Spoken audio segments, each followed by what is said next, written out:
Students, welcome to Adina Institute of Science and Technology Sagar. I am Anurag Jain and आज का topic हमारा है जो है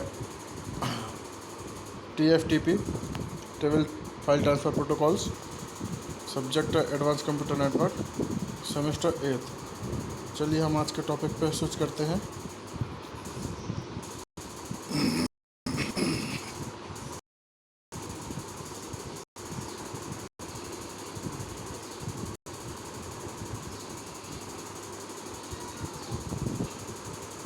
हम पढ़ रहे थे TFTP tribal file transfer protocols. TFTP is suited for those applications that do not require complex produce of FTP and do not have enough resource RAM or ROM for this purpose. Typically, application of TFTP includes loading the image on diskless machine and upgrading the operating system in network device such as router. The main features of TFTP are जो हमारा TFTP है, जहाँ पर हमें enough resources नहीं मिल पाते हैं, RAM ROM और भी डिफरेंट टाइप्स के जो भी हमारे एसेसरीज हुई रिसोर्सेज में प्रोवाइड नहीं हो पाते हैं, उसके लिए हम TFTP का यूज़ करते हैं डिस्कलेस मशीन पर। उसके कुछ फीचर्स हैं कि TFTP is based on client server principle. जो TFTP है वो क्लाइंट सर्वर प्रिंसिपल पर बेस्ड होता है। It use well known UDP port 69। ये UDP port user datagram protocols का पोर्ट नंबर 69 यूज़ करता है फॉर TFTP सर्वर के लिए। TFTP once unsecured protocols. TFTP एक अनसिक्योर्ड प्रोटोकॉल है। TFTP does not support authentication. ये ऑथेंटिकेशन को सपोर्ट नहीं करता है। Every TFTP data units has a sequence number. हर एक TFTP जो डेटा यूनिट्स होती है उसके साथ सीक्वेंस नंबर होता है। Each data units is individually acknowledged. After receiving the acknowledgement the next data unit is sent. Error recovery is by transmission after time out. इसके एरर रिकवरी है transmission time out होने के बाद भी हम इसको एरर रिकवरी कर सकते हैं। नेक्स्ट हमारे पास TFTP का जो मैसेज फॉर्मेट है हम उसको देखेंगे। TFTP के मैसेज फॉर्मेट में रीड रिक्वेस्ट है, फाइल नेम्स है एंड मॉडल्स है, अलग अलग टाइप्स के वेरिएबल्स हैं, ऑक्टेट हैं, 1 octet variables and 1 octets. Type 2 में, टाइप 3 में data and sequence number and up to 512 octet तक डेटा रहेगा। एंड टाइप 4 में एक्नॉलेजमेंट पैकेट्स रहेंगे और सीक्वेंस नंबर रहेगा। TFTP के बारे में हम देख लेते हैं थोड़ी सा कि जो पहला होगा read request type 1। This is used by client to get a copy of a file from the server. Second है हमारा write request. So this is command is used by the client to write a file into the server. And third type है जो हमारा type 3 है data. This commands contents block of data. ये जो होता है कमांड्स ब्लॉक ऑफ डेटा का एक ब्लॉक को कंटेंट करके रखता है, या portion of file being copied. जो हमने पोर्शन कॉपीड कर लिया फाइल का वो रहेगा। This message contains the data block of fixed size of 512 octet. The session is terminated if a data messages arrives with data octet less than 512 octet. And last है हमारा acknowledgement type 4। The last data message can have data blocks with EOF having size of 512 octet. And इसके बाद हम operations देखते हैं कुछ। इसके जो ऑपरेशंस हैं TFTP के, the client sends a read or write request at the server UDP port number 69. The server accepts the request by sending data messages in case of request. And next, the server accepts the request by sending acknowledgement in case of write request. Next, each data message has fixed size of data blocks 512 octet। जो data size data block है उसकी size fix रहेगी। And IS individuals acknowledgements. Next, the last data block containing EDF or a data block containing less than 512 octet terminates the and last session क्या हुआ error recovery is done using retransmission after timeout. Next हमारा है network file system जिसको हम बोलते हैं NFS। NFS network file system. The network file system NFS is a client server application. ये भी एक client server application है that leads a computer user view and optionally store and update files on a remote computer as through they were the on they were the users on computers. The NFS protocols is one of several distributed file standard for network attached storage. NFS allow the user or system administrator to mount, designate as or all a portion of a file system on a server.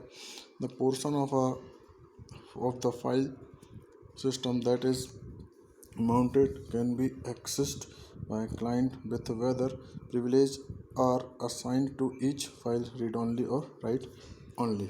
Network file systems और इसके बाद आता है हमारा triple B post office protocols basic protocols होता है। ये हम यूज़ करते हैं फॉर जो हमारे रिमोट ईमेल बॉक्सेस होते हैं उनको यूज़ करने के लिए। और ट्रिपल पी का मतलब होता है पोस्ट ऑफिस प्रोटोकॉल वर्जन 3। ये पोस्ट ऑफिस प्रोटोकॉल है, जो 3 है मतलब version 3। Post office protocol version 3 is a message access protocol that enables the client to fetch emails from the remote mail server।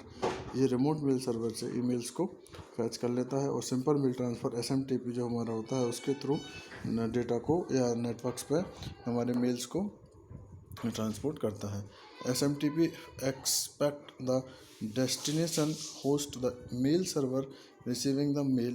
जो मेल सर्वर होगा वो mail को receive करेगा and to be online all the times, और हमेशा जो भी हर एक टाइम पे ये इसको रिसीव करेगा।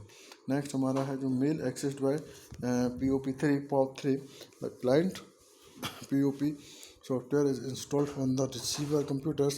The server POP3 software is installed on the mail server. POP3 is distributed in FC 13 and 1939 and it uses well-known TCP port and the transmission control protocol for the communication procedure is similar to SMTP and use ASCII character. जो हमारा communication होता है similar होता है SMTP के, और ये use करते हैं ASCII कैरेक्टर्स को यूज करते हैं। नेक्स्ट हमारा है POP3 begins when user starts the mail reader। जब मेल को रीड करना स्टार्ट करता है तो POP का वर्क स्टार्ट हो जाता है। नेक्स्ट हमारा है कि the mail reader call us the ISP or mail server are established a TCP connection with the message transfer agent at port number 110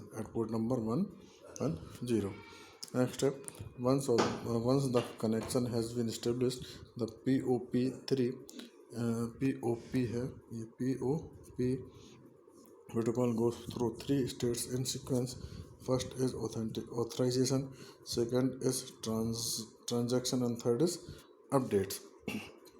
हमारा पोस्ट ऑफिस प्रोटोकॉल पर नेक्स्ट हमारा है कि this is the default post office protocols encrypted port 10110 and port number 995।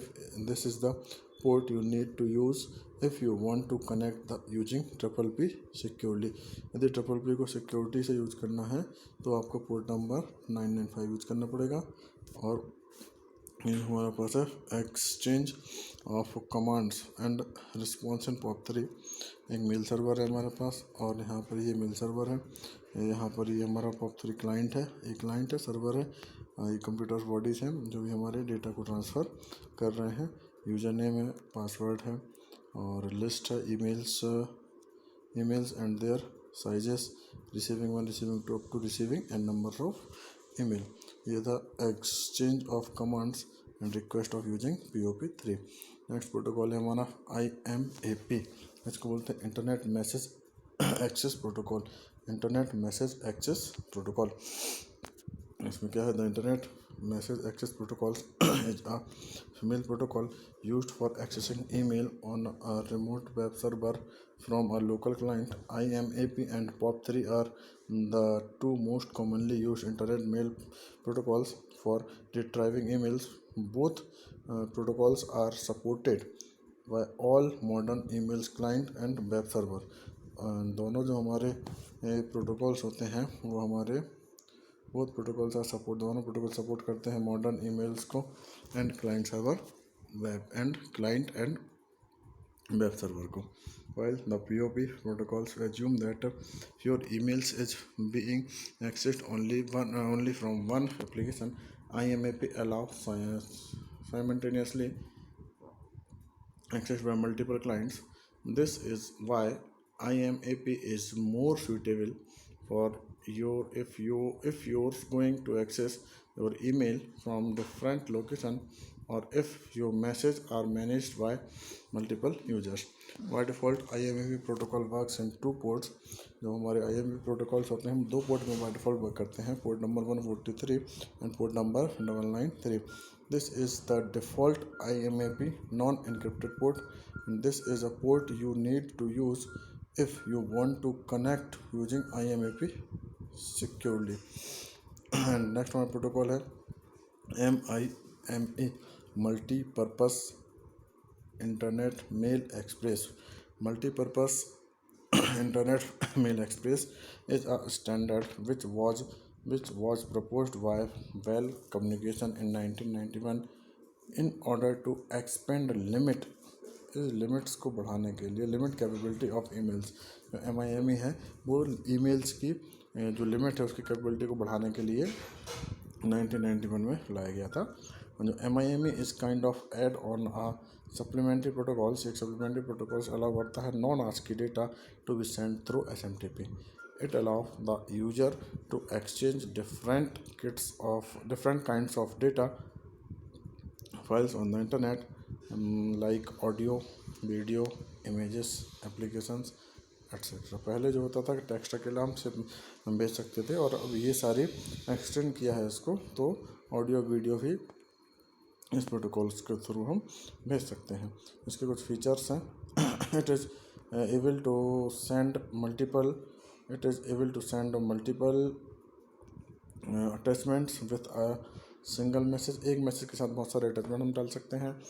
Unlimited message की length जो है unlimited है. Binary attachment कर सकते हैं. एग्जीक्यूटेबल बाइनरी मतलब executable images, video, audio files which may be divided if needed. इनको हम डिवाइड्स भी कर सकते हैं यदि ज़रूरत पड़ती है. तो MIME provides supports for various contents type and multi part messages. MIME headers का यूज़ करते हैं. हेडर के अंतर्गत it is added to the original email header. ये ईमेल की ओरिजिनल हेडर सेक्शन को यूज़ करते हैं हम इसमें टू डिफाइन ट्रांसमिशन को डिफाइन करने के लिए. These are 5 headers which we have add to the original headers. इसमें देयर आर 5 हेडर्स होते हैं जब हम ओरिजिनल हेडर को ऐड करते हैं. MIME वर्जन इसका वर्जन है. Define the version of MIME प्रोटोकॉल्स. It must have the parameter value 1.0. इसकी पैरामीटर वैल्यू 1.0 होती है which indicates that message is formatted using MIME. Content types of data used in the body of messages. They are of different types like text, data, plain HTML, audio content or video content. Next है हमारा content type of encoding. It defines the methods used for encoding the messages like 7-bit encoding and 8-bit encoding, etc. Content ID. It is used for uniquely identifying the messages. Content description. It defines whether the body is actually image, video और audio. जो content का description है वो बताता है कि उसकी body है वो कैसी है, एक्चुअली में इमेज की है, ऑडियो है या वीडियो है. नेक्स्ट हमारा लेक्चर में हम कवर करेंगे hypertext transfer protocols and remaining जो हमारे प्रोटोकॉल्स बचे हुए हैं उनके लिए. Thanks for watching.